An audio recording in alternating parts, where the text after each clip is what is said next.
pelurunya siapa yang membunuh itu, ya.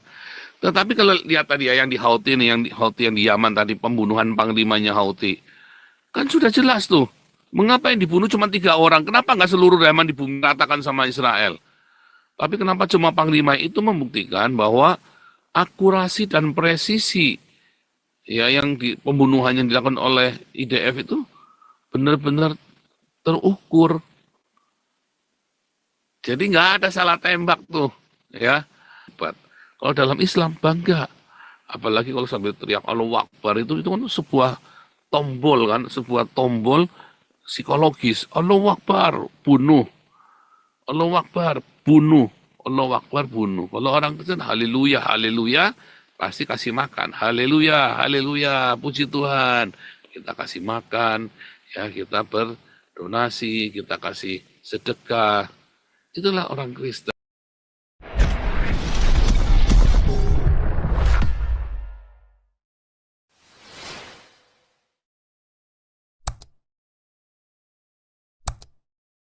Indonesia, Shalom semuanya yang ada di Eropa dan yang ada di Israel, di Haifa, alma mater saya, dan Shalom semuanya yang ada di seluruh dunia, dimanapun Anda berada, di YouTube dan di Zoom, dan kapanpun Anda memutar ulang rekaman ini. Saya Dr. Joseph Paul Sang, N26, suara kenabian bagi dunia, dan kita hari ini masih bicara tentang Israel dan Hamas dan Islam, karena kita melihat bagaimana terjadi pengkhianatan-pengkhianatan ya di dalam kalangan orang-orang Eropa seperti Starmer dan Macron ya, yang mengkhianati perjuangan nenek moyang orang Eropa dan mengkhianati ya sama seperti Bizantin runtuh kan karena ada pengkhianat. Nah, Macron dan Starmer ini juga ini ya adalah pengkhianat bagi Eropa. Makanya mereka itu dibenci banget ya sekarang ini oleh rakyatnya sendiri. Dan sekarang ini tadi ya Anda lihat ya, si siapa ini, si anggota kongresnya ini ya, si Kemi Badenoch ya, dia berkata bahwa Starmer ini korup ya, karena memberi rewards kepada teroris, memberikan negara Palestina, mengakui negara Palestina tanpa syarat apapun.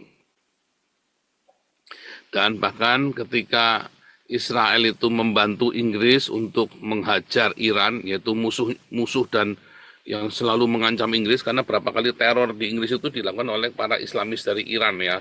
Maka Starmer diam aja. Makanya nih saya bilang ini si Starmer ini benci banget sama rakyatnya ya.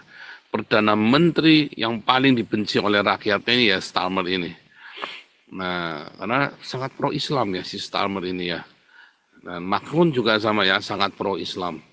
Nah, tapi hari ini kalau kita melihat ya ada apa namanya orang-orang Islam ini kan saling bunuh sendiri kan di Gaza ini dan di seluruh dunia ya, kalau di seluruh dunia biasa ya.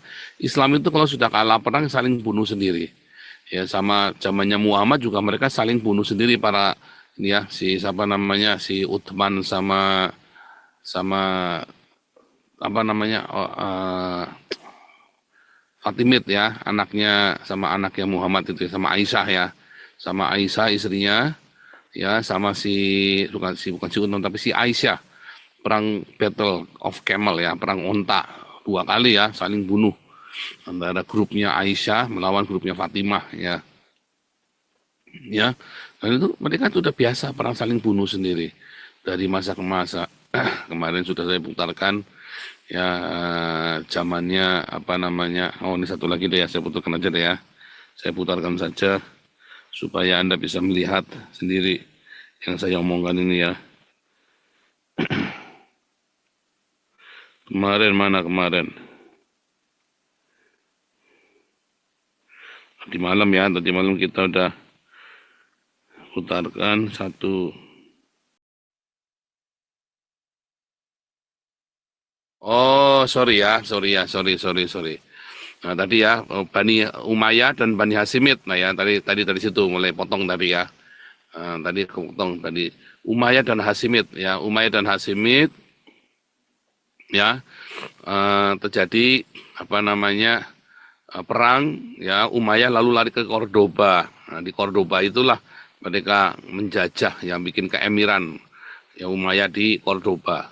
Lalu si Hashimidnya jadi Bani Abbasiyah yang di Irak itu ya, yang kemudian masa dalam Islamic Golden Age. Nah, disitulah asal usulnya agama Islam sebetulnya ya, bukan dari Muhammad. Agama Islam itu diciptakan oleh Hashimid ya, oleh keluarga Hashimid Abbasiyah, bukan generasi Abbasiyah yang sekitar tahun 750-an. Nah, itu kemudian mereka menciptakan cerita tentang dongeng tentang Muhammad ya bersamaan dengan dongengnya 1001 Malam, Alibaba, Sinbad, ya Abu Nawas, Aladin dan seterusnya, sama-sama jin di dalam gua intinya kan, cerita jin di dalam gua.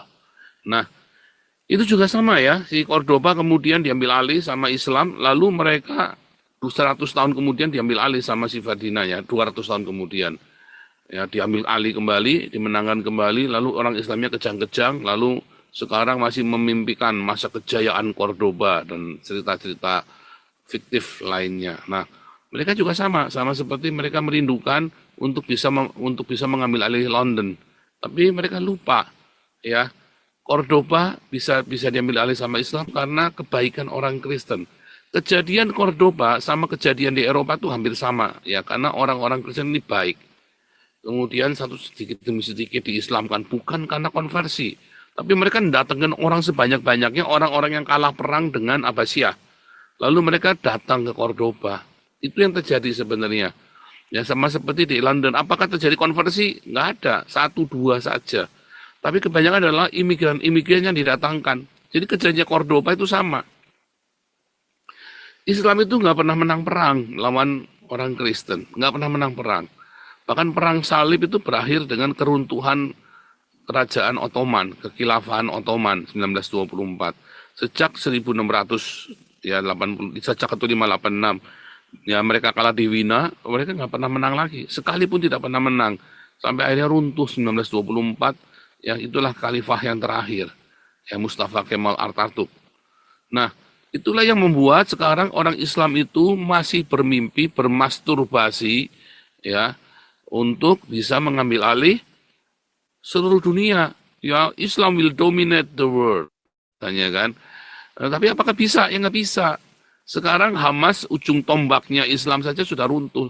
Sekarang di Gaza mereka saling bunuh sendiri, sampai Donald Trump marah tadi ya. Mereka saling bunuh sendiri, alasannya katanya itu adalah pengkhianat kolaborator lah, inilah, itulah, bukan. Sekarang itulah bukti, itulah ya pembunuhan di Gaza oleh orang-orang Hamas ini. Ya, yang kemarin ya dieksekusi rame-rame, itu bukti bahwa rakyat di Gaza yang bunuh bukan Israel, yang bunuh adalah orang Hamas sendiri. Ya, secara terang-terangan ada berapa puluh 54 orang dibunuh ya, 54 orang dibunuh dalam satu hari di Gaza itu oleh siapa? Oleh Hamas. Itulah bukti bahwa yang membunuh orang-orang di Gaza itu bukan IDF, tapi yang membunuh adalah Hamas. Karena sampai dengan hari ini tidak pernah ada buktinya bahwa Israel yang membunuh. Mereka semua tidak pernah memberikan laporan forensiknya. Pelurunya siapa yang membunuh itu. Ya. Tetapi kalau lihat tadi ya yang di Houthi nih, yang di Yaman tadi, pembunuhan panglimanya Houthi. Kan sudah jelas tuh. Mengapa yang dibunuh cuma 3 orang? Kenapa nggak seluruh Yaman diratakan sama Israel? Tapi kenapa cuma panglima? Itu membuktikan bahwa akurasi dan presisi ya yang pembunuhan yang dilakukan oleh IDF itu benar-benar terukur. Jadi nggak ada salah tembak tuh ya. Nah, begitu sudah kejadian, sekarang teriak-teriak tuh si Houthi, membuktikan bahwa intelijen Israel itu sekarang luar biasa loh, dari dulu luar biasa. Dari dulu semua pembunuhan pejabat-pejabat Islam ini sangat presisi akurasi dan presisi. Yang pejabat-pejabat Iran, ahli nuklirnya Iran waktu di Syria, yang di Lebanon, yang ada di Iran sendiri, pejabat-pejabat Hamas semua dari Haniyeh, Sinwar dan sebagainya yang ada bahkan di Qatar, ya semuanya akurat dan presisi. Ya, bahkan pembunuhannya panglima Houthi dari tahun lalu semuanya akurat, akurasi dan presisinya luar biasa. Lalu siapakah yang membunuh rakyat Gaza? Hamas sendiri. Hamas sendiri yang mereka saling membunuh. Ya, karena dianggap kolaborator lah, dianggap apapun anggapan mereka, pada kenyataannya pokoknya mereka memang haus darah dari zaman Muhammad, ya tadi dengar sendiri ya, dari zaman Muhammad sampai dengan hari ini. Lalu ada orang-orang leftis yang bersimpati karena bukan karena hati nurani, tapi karena dikasih uang. Jadi kemarin ada yang kasih pendapat bodohnya mereka, kenapa mereka memilih orang-orang ini jadi pejabat. Mereka tidak dipilih oleh rakyat, mereka itu dipilih dengan uang, dibayar. Ya, mereka itu dibayar. Ya, dan rakyat dikelabui. Jadi mereka yang milih bukan rakyat, yang milih kan partainya. Mereka kan kalau pemilihan bukan pemilihan langsung. Kayak di Belanda nih, partai pemenang pemilu kan PVV, Geert Wilders. Apakah Geert Wilders bisa jadi Perdana Menteri? Kemarin nggak bisa loh pemilihan yang pertama itu kemarin. Padahal dapat 37 kursi, nggak bisa. Geert Wilders nggak bisa, dapat 34 kursi ya, karena kurang sedikit. Jadi hanya kalau bisa dominan baru dia bisa. Jadi pemilihan partai tidak otomatis memilih Perdana Menteri. Nah, rakyat itu ketika memilih partainya Macron, memilih partainya Starmer, bukan karena memilih Starmernya atau memilih Macronnya. Macron dan Starmer itu yang milih adalah parlemennya mereka. Dan di dalam parlemen itu dibayar sama Islam. Makanya si Starmer berjanji untuk melindungi kepentingan Islam. Makanya Macron berjanji untuk melindungi kepentingan Islam. Dan itu yang terjadi, beda dengan si Giorgia Leoni. Giorgia Leoni nggak bisa dibeli. Kenapa? Karena dari awal dia memang orang radikal, dia Katolik radikal ya. Dan dia tidak akan bisa berkompromi dengan Islam, ya. Dan itulah yang dibutuhkan pemimpin-pemimpin seperti itu yang dibutuhkan oleh Eropa, yang oleh dunia dibutuhkan. Nah, kalau kita kembali melihat ya tadi orang-orang Islam bunuh-bunuhan, ya dari zamannya Fatimah, ya Aisyah, nama Fatimah perang Battle Camel 2 kali, Muawiyah dengan Ali, ya kan, dan sampai ke Bani Umayyah dengan Abbasiyah di Cordoba, ya kan, lari ke Cordoba, sampai dengan hari ini, ya mereka saling bunuh. Bahkan di Indonesia orang Syiah dengan orang Sunni saling bunuh di Indonesia. Ahmadiyah semua saling bunuh, ya kan, saling bunuh. Jadi tidak akan ada kedamaian di dalam Islam, tidak akan ada kedamaian di dalam agama Islam. Apalagi surganya nanti surga penuh sperma. Anda bayangin rebutan bidadari mereka, ya kan? Orang di Kalijodo cuma rebutan perempuan, padahal segitu banyak perempuan saja di Kalijodo bisa bunuh-bunuhan, ya kan? Apalagi di surga, ya kan? Bisa bunuh-bunuhan itu, ya. Makanya ketika kita belajar yang benar, sejarah yang benar, ya orang Islam nggak bisa terima. Kenapa tadi si siapa ini, si Gus Islah ini, si Islah Bahrawi ini? Karena tidak jujur.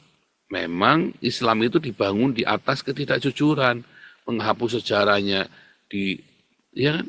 Loh, ini pengakuan dari orang Islam sendiri. Dan ini bukan rahasia umum, ini semua orang sudah tahu, bukan rahasia lagi. Bahwa Islam itu diperbolehkan untuk berdusta, beda di dalam Kristen, harus dibuka. Harus dibuka.